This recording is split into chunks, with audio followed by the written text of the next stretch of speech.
Olá, hoje no Ser Empreendedor a gente vai conhecer a história da Ana, que após ter um problema com burnout, que a gente sabe que é uma questão de saúde mental, ela decidiu empreender. Ela vai contar para a gente um pouquinho dessa trajetória. Hoje ela desenvolve um aplicativo para aulas de inglês, é professora de inglês, dá aulas online, mas essa história não começou com isso não.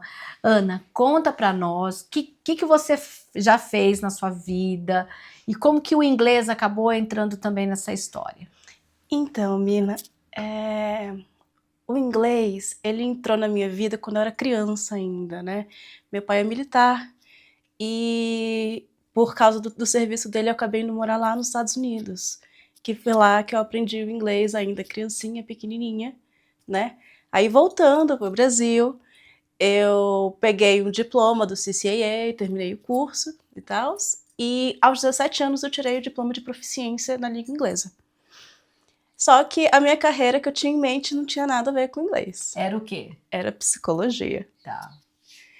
Então eu fiz a faculdade de psicologia, me formei, só que eu não quis seguir carreira por N motivos, né? E decidi que eu queria virar engenheira de software. Pois bem, estudei e me tornei engenheira de software, trabalhei em empresas internacionais, trabalhei em uma grande empresa brasileira, né? E depois desse burnout, né, de uma cultura relativamente tóxica nessa grande empresa, eu decidi que eu tinha cansado. E nesse período do burnout, o que aconteceu? Você pediu demissão? Você ainda ficou afastado um tempo da empresa? Me detalhe um pouco mais. Então, eu tinha uma insegurança muito grande, porque eles vinham... Eu não sei se eu posso falar isso na televisão. Meio que faz uma tortura psicológica comigo, né? Falando assim, ó, tem gente indo atrás de você, tem gente querendo seu pescoço, tem gente e seu desempenho tá caindo. Eu, gente, mas o que eu faço para melhorar o desempenho? Aí eles ficavam tentando fazer provinhas, testezinhos comigo, isso tudo... Testes psicológicos. Não, é teste para testar minha habilidade. Certo. Que eles já sabiam que eu tinha, porque quando eu cheguei nessa empresa, eu fiz um trabalho que ele é elogiado até hoje. Eu tenho certeza que a documentação que eu fiz, eles leem até hoje, né? Mas ainda assim tinha uma pessoa específica, que queria me ferrar dentro da empresa e por isso ficava no ouvido dos outros. E com tudo isso que eles ficavam falando no meu ouvido, que tem gente querendo, e assim, né? Foi gerando uma insegurança profissional muito grande. Exatamente. Mas e aí? O fundo do poço foi burnout? Sim, foi burnout, e como eu já tenho depressão e ansiedade. E como você saiu e passou a ressignificar de alguma forma a sua atuação profissional? Olha, eu saí porque eles acabaram me demitindo, né? E na verdade eu já sabia que eles iam me demitir, né? Por N ameaças que eles faziam comigo.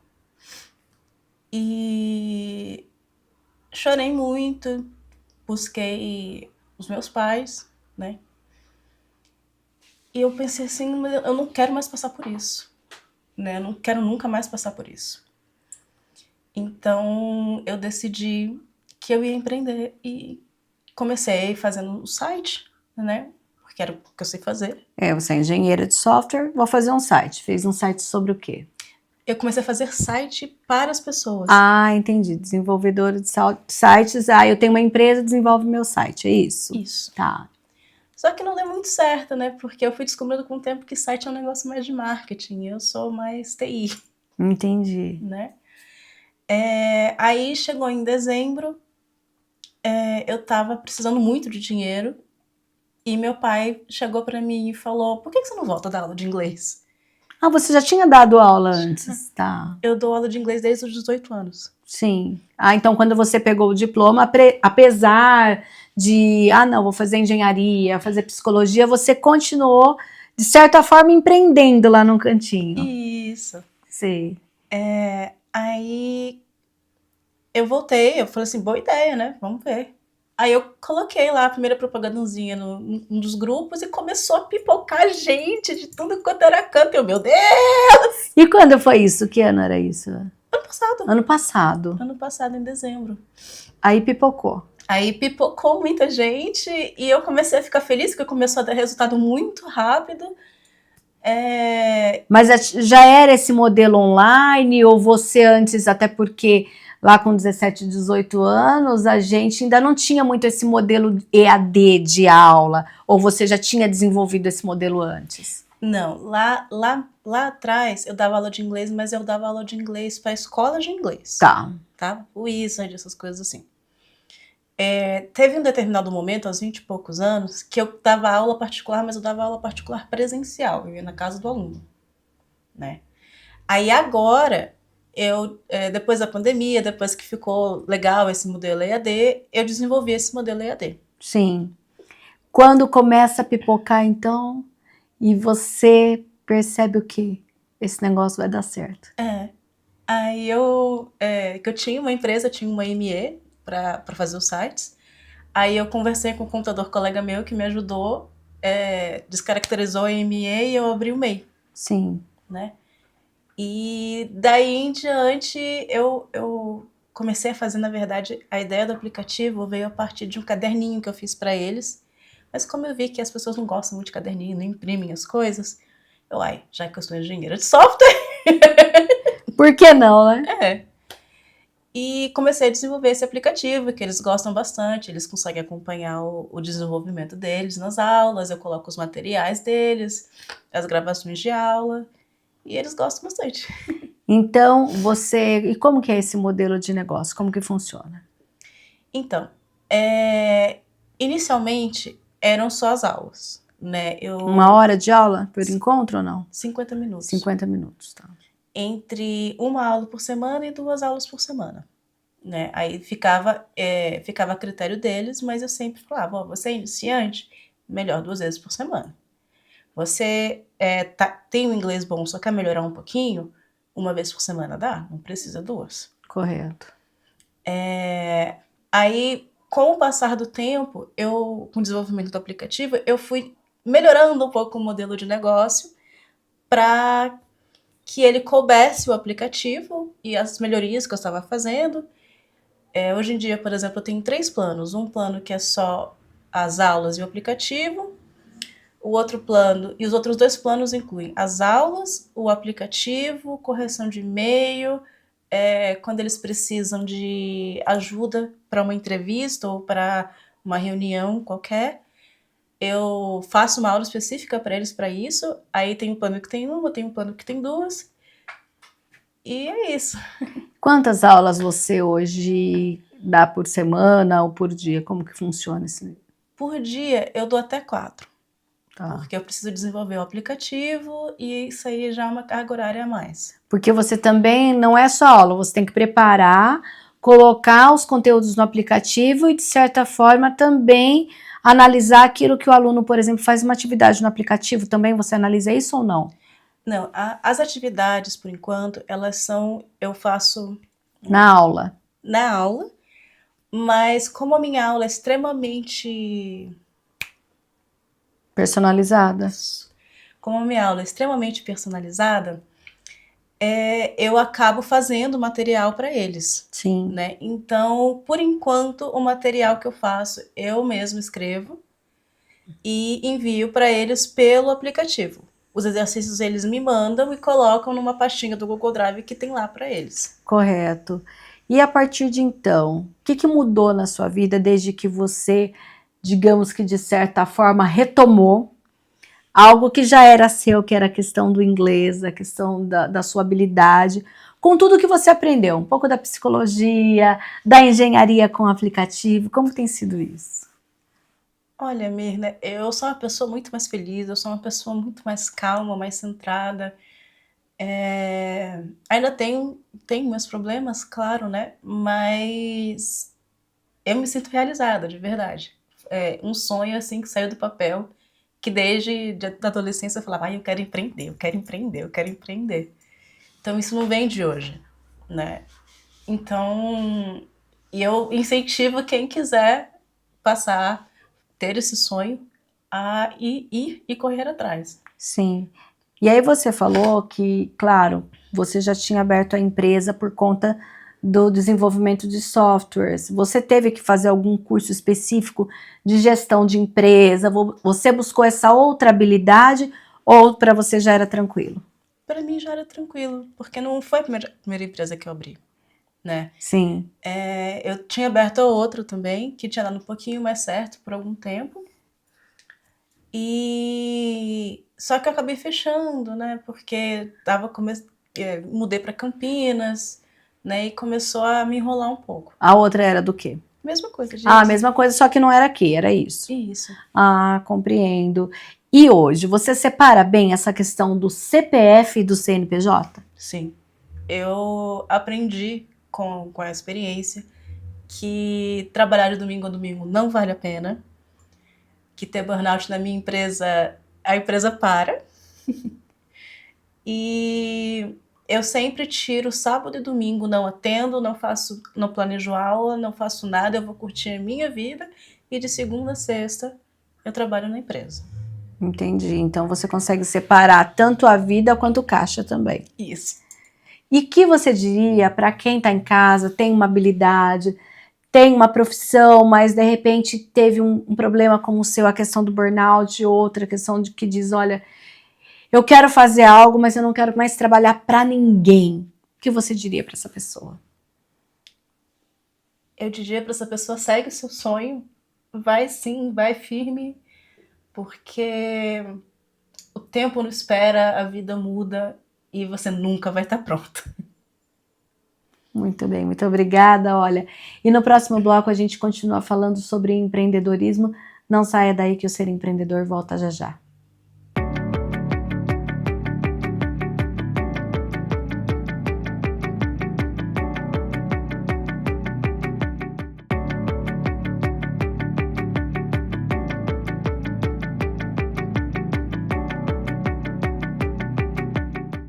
Segundo bloco do Ser Empreendedor, e olha, de acordo com o Sebrae, a regional aqui de Campinas, que atende 22 municípios da nossa região, são 7.255 profissionais autônomos registrados assim como MEI, inscritos como MEI para atuar como professora. A cidade de Campinas, ela tem 48,4% desse percentual, aí com 3.515 professores.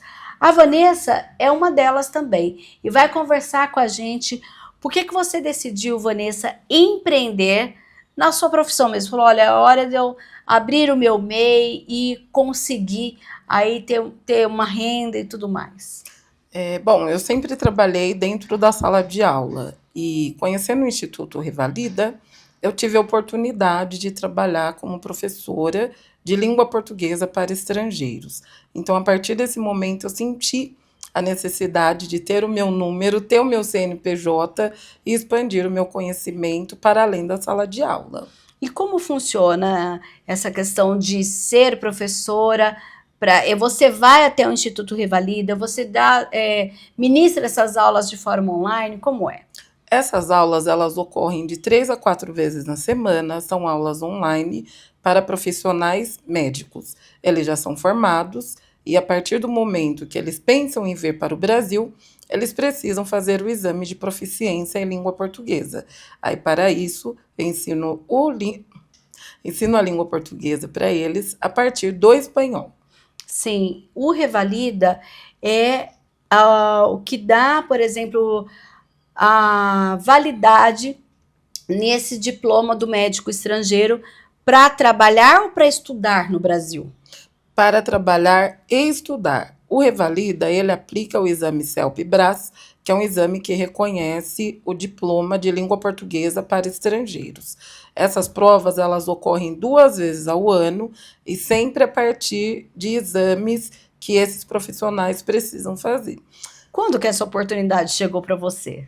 Nossa, eu estava procurando algo a mais, além da sala de aula, e a partir do LinkedIn, uma plataforma de emprego, eu encontrei a Pia. Ela fez uma entrevista comigo, gostou do meu perfil, e aí eu iniciei, primeiro com 1 e hoje eu já tenho 4 alunos dentro do Instituto. E como você pensa, é possível, agora que você está encontrando, inclusive, essa nova forma de ensinar, né, nesse modelo EAD, é possível você pensar em expandir esse projeto? Até porque você disse, eu falo espanhol fluentemente, a gente tem também muitos brasileiros que queiram aprender o espanhol e tudo mais. Você já pensa em expandir os seus negócios? Sim, eu sou proficiente em espanhol, formada há 15 anos pela Unesp Assis, sou mestra pela universidade também, em Araraquara, o campo de Araraquara. E eu penso, sim, em expandir o espanhol, porque o espanhol é uma língua viva.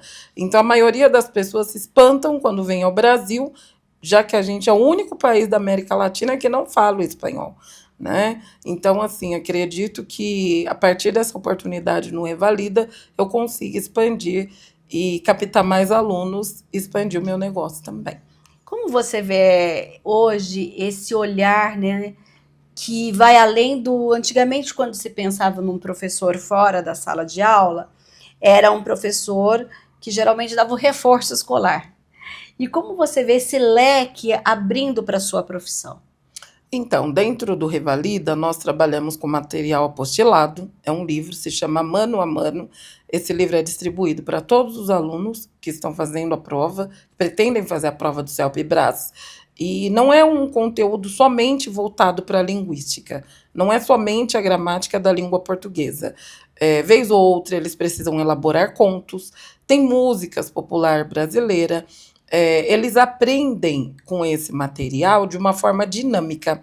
Então, não é aquele português arcaico, né? É uma língua portuguesa viva, é uma língua portuguesa do dia a dia. Eles aprendem como se comunicar, como ir a um supermercado. Da mesma forma, quando a gente inicia, quando vai aprender uma língua estrangeira. Mas eu digo nessa oportunidade do mercado, de se abrir para os professores hoje, de ter, por exemplo, você, olha, eu vou dar aula aqui da minha casa. Começo a anunciar e estou dando aula de espanhol ou de outra língua, ou não aquela antiga forma de ensinar.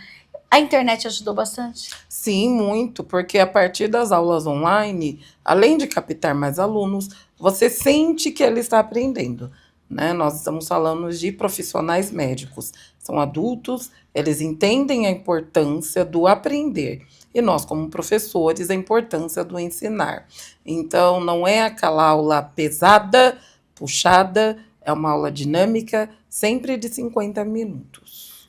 E como você vê essa possibilidade, esse mercado que cada dia também se abre para os professores? Olha, eu acredito que é um meio de expansão, não só para o espanhol, como as outras línguas estrangeiras. Nós temos hoje o inglês, o francês, o italiano. Tanto que no bloco anterior a gente mostrou uma professora de inglês, inclusive. Então, existe essa oportunidade, porque eu acredito que hoje o mercado ele não está só para o inglês, né?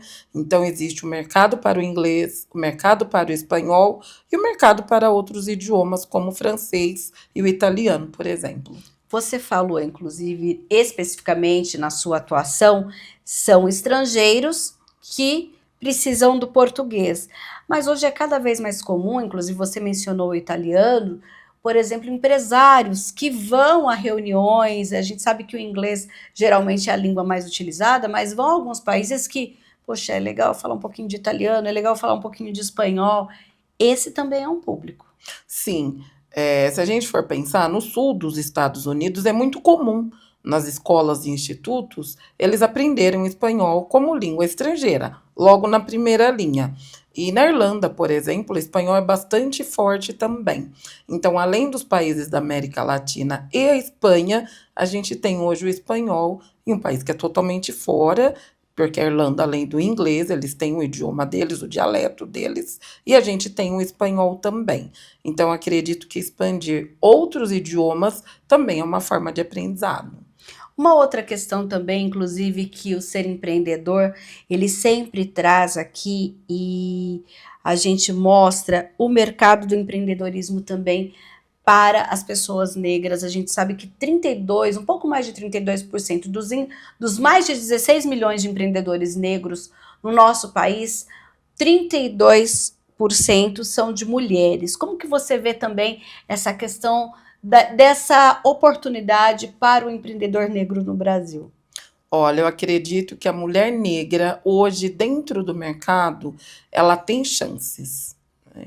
E eu digo isso, quando a mulher tem chances, é aquela mulher que estudou, é aquela mulher que foi adiante, é aquela mulher que deu a cara para bater. Então, eu acredito que o mercado, mesmo em expansão, ele dá chances e oportunidades a partir da sua formação.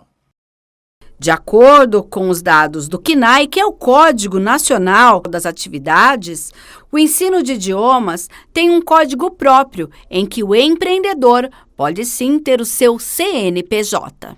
Quando a gente começa a observar que os professores saem da sala de aula e passam a empreender com essa visão de mercado de que cada vez mais pessoas estão em busca de aprender um outro idioma e não necessariamente dentro da sala de aula, como é isso? Empreender ensinando é uma oportunidade tanto de negócio, visto que é essa intenção das pessoas, essa vontade, essa necessidade mesmo, até pelo mercado de trabalho, que exige que você fale uma segunda língua, geralmente o inglês é o mais pedido. Então, quando esses profissionais que dominam essa língua estrangeira, eles entendem que eles podem ter um negócio próprio relacionado a isso se abre um mundo de oportunidades. Porque a gente pode, né, ser professor, né, de idiomas, lecionando online, lecionando na casa da pessoa ou no ambiente de trabalho que ela está, facilitando a vida de quem precisa aprender ou quer, né? Não necessariamente ele precisa pelo que o trabalho exige, mas às vezes ele quer fazer uma viagem, ele quer se tornar independente nessa viagem, sem tradutores, então essa busca é muito constante. Um outro negócio que inclusive também tem esse viés, no Brasil a gente tem o sistema Revalida, né, que a gente também tem, então, até essa entrada, uma inclusive das nossas entrevistadas, ela é professora de português para médicos estrangeiros que virão para trabalhar aqui no Brasil e precisam. Também existe, a internet facilitou muito todas essas conexões? Sim, até mesmo porque você pode estar aqui no Brasil dando aula, né, para alguém que mora lá fora, em outro país, que queira um dia vir aqui visitar, ou vem a trabalho, ou vai participar de um congresso e precisa fazer uma apresentação. Então, a internet, ela abre ela derruba as fronteiras, né? Ela abre portas, derruba fronteiras e possibilita que você possa exercer essa sua atividade econômica de professor, de lecionar, através também de uma política que permite isso, que é a política do microempreendedor individual. Hoje, o professor de idiomas, ele pode estar formalizado com um CNPJ e pode transformar isso numa atividade regular. Até porque há muito tempo se pensava em empreender apenas abrindo uma escola de idiomas. Hoje ele consegue, por exemplo, trabalhar no computador da sua casa com o seu aluno conectado. Isso mesmo, ele pode lecionar no seu computador, ele pode lecionar pelo celular, por videochamada.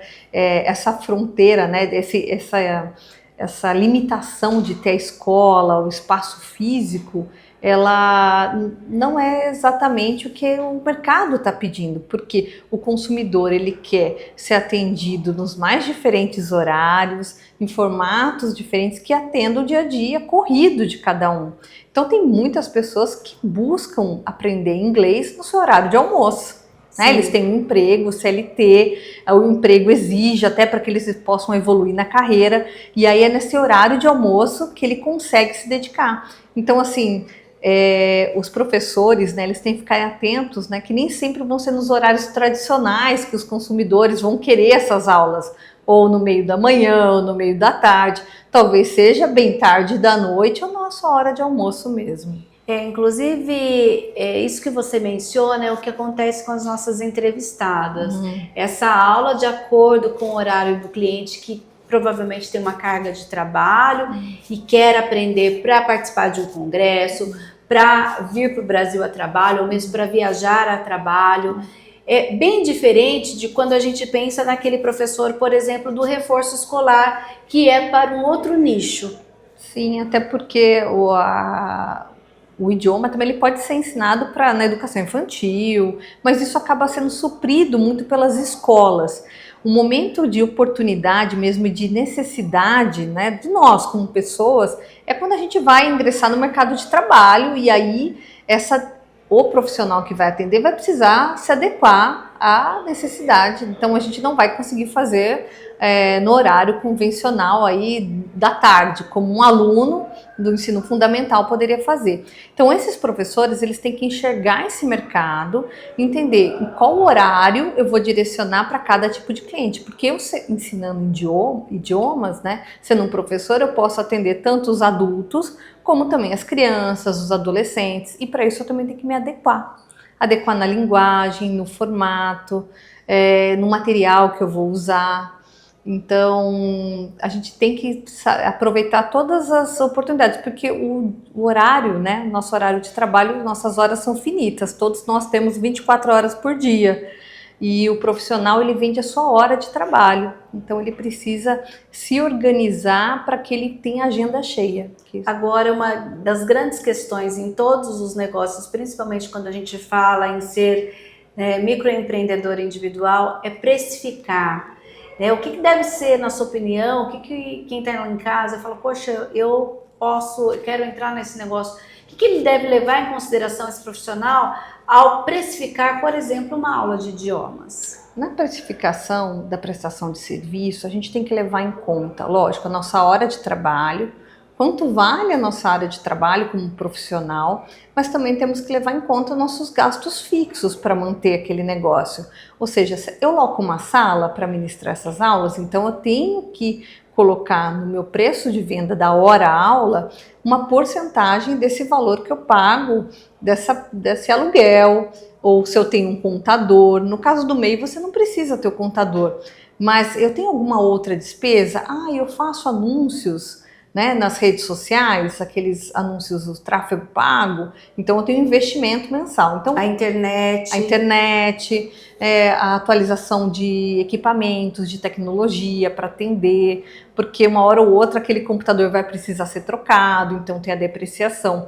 Então eu falo muito que para o profissional ele tem que contabilizar tudo isso na hora da prestação, no valor hora-aula. Mas lógico que ele tem que acompanhar também o mercado. Então ele tem que olhar os concorrentes, e entender que se o valor dele vai ser um valor diferente do concorrente, e pode ser, qual diferencial ele está entregando. Porque quando a gente tem diferencial, a questão do preço, do valor hora-aula, ela não é tão sensível. Porque quando a gente atende a necessidade do cliente, a dor dele, seja no formato, seja no horário ou na flexibilidade, tudo isso não se torna tão importante. Eu não olho os centavos, né? Eu olho o ganho que eu tô tendo. Por exemplo, uma das nossas entrevistadas, ela é uma professora que, como também ela é engenheira de software, ela fez uma plataforma em que o aluno faz os exercícios, as atividades. Isso já é um plus quando a gente pensa nessa precificação? Com certeza, ela está entregando uma diferente do que outros profissionais, assim como ela está ministrando essa aula. Então, com certeza, isso conta, com certeza isso reflete no valor da hora-aula que é contratada. A gente também pode trabalhar com pacotes, né? Então, como nas academias. Então, a gente tem o semestral, o anual, o trimestral, até para que a gente fidelize esse cliente, para que ele continue um longo prazo com a gente. Porque muitas pessoas que buscam, né, aprender um novo idioma, elas têm que enfrentar a barreira da adaptação desse estudo e da vontade. Então, esse professor ele tem que ficar com o olho bem aberto, como eu fidelizo esse cliente, como que eu faço que ele participe das aulas, que ele não falte, porque o nível de desistência das pessoas também, de interesse é grande, mas de desistência também é. Então, eu tenho que ser diferente, eu tenho que tomar cuidado com isso e tenho que fidelizar o meu cliente. Até porque, como é um público adulto e que às vezes tem interesses específicos, como você disse, participação em um congresso, vai viajar, vai a trabalho por um período fora do país, por exemplo, isso requer um planejamento, digamos que personalizado para cada modelo, para cada tipo de cliente, é isso? O plano de aula, ele é ele tem que ser de acordo com a necessidade do cliente mesmo. Hoje tem clientes que buscam professores, né, de idiomas só para praticar, só para conversação. Quer dizer, ele já é fluente, ele fala, mas ele não quer perder essa fluência. Então, como esse profissional ele não tem esse contato diário com a língua, ele contrata aulas só para manter a conversação. Então, assim, o que vai ser conversado nessa aula? Que atualidade eu vou trazer? Eu, como professor, tenho que entender, né, o segmento que essa pessoa trabalha e trazer notícias, trazer pontos, palavras, vocabulário, para auxiliar ele a evoluir ainda mais. Agora, Campinas, nós temos aí no escritório regional, que abrange algumas cidades também, além de Campinas, mas aqui nós temos 373 pessoas cadastradas como microempreendedor individual com professor de idiomas. Isso significa que o mercado na nossa região ele está em franca expansão?